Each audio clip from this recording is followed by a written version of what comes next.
everyone, welcome back to my channel. My name is Heather and today I am here in the first of my many Christmas sweaters. Feliz Navidad! With a sheep covered in lights because this is my December TBR. So in the next couple of videos I am hopefully going to be showing off all of my Christmas sweaters while telling you about some wonderful books. For November, I put in a lot of books that I wanted to read and I was very excited about, but I didn't quite get to all of them. So I'm hoping to do a similar thing in December, where there are only a couple of books that I have to read, and then the rest of the time I can read anything else that I'd like. So I will tell you about some of those, but first I will open with my must-reads.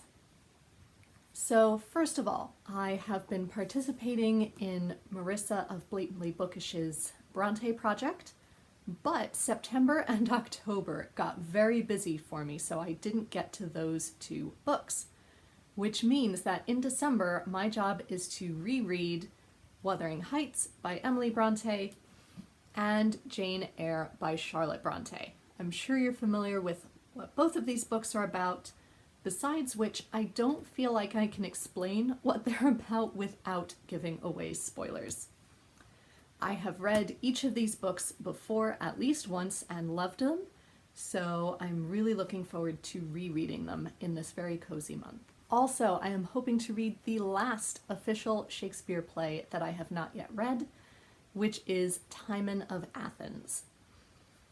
I know very little about this play, as it is very rarely performed or studied, but I believe I read that it is about Timon of Athens, who becomes dissatisfied with society and thus pushes away all of his friends and family in an excuse to try and get away from humanity. Somehow I feel like that's kind of appropriate for December. It feels very Scrooge-like to me.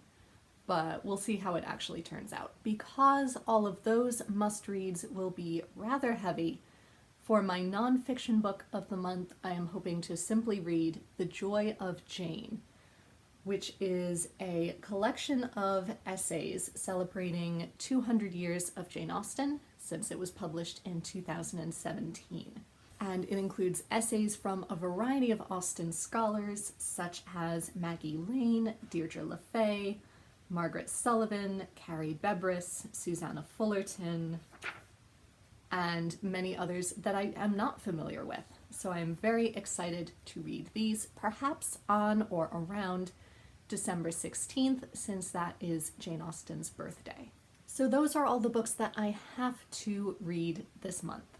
I may end up reading a few more that I think will be cozy and life-affirming, which is everything that December should be. So first of all, I could read Bella Poldark by Winston Graham, which is the last in the Poldark series. I feel like December will be the best time for me to finish these series and say goodbye to these characters, as sad as that is going to be. I also feel like this could be a good time to try and read Perfume. I know I said this about the end of November, but the same thought holds true during the month of December, in that our holiday lights are on, things are extra cozy, and hopefully that will offset the darker themes of this novel. If you weren't around for my previous couple of summaries, Perfume is about a young man who is born with no scent of his own, but an extraordinarily sensitive sense of smell, and thus he sets out to try and create the ultimate perfume, which leads him to become a serial killer. In a more definitely cozy vein, I could also read the latest Pages & Co. book, The Book Smugglers by Anna James, which is a companion to her Tilly and the Book Wanderers series, which you can see right here. But it follows a character that we meet in book 3, although Tilly, I believe, does make an appearance. So I can't tell you more than that without spoiling the first 3, but they are a wonderful, cozy, bookish series for middle graders, and I feel like that would be perfect for December. Or indeed, I could read yet another Susanna Kearsley. I've been desperate to read The Rose Garden for a long while now, It's another one of her dual timeline romances, but this time set in Cornwall. And after finishing Poldark, what more could I ask for? And indeed, I have many other choices that could fit the cozy, wonderful vibe, but there is one more must-read that I have forgotten about, and that is The Storied Life of A.J. Fikry by Gabrielle Zevin. And this was lent to me by Marissa at Blatantly Bookish when we got together a few weeks ago, and she said that I have to read it as a bookish person myself, and it fits the wonderful, hopeful, joyful vibe that the holiday season often brings. So with that description, how could I not?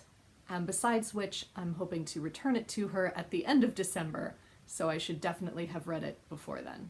So those are some of the books that I have to read and am hoping to read, but do stick around and perhaps subscribe if you'd like to see what I actually end up reading at the end of the month. Please let me know if you have read any of these and recommend them. If you didn't love them, please don't let me know just yet, because I am excited for them. And if you have anything that you are really excited to read this month that you think I might enjoy in the future too. I always love hearing from you, and until next time, be safe, be well, and happy reading. Bye everyone.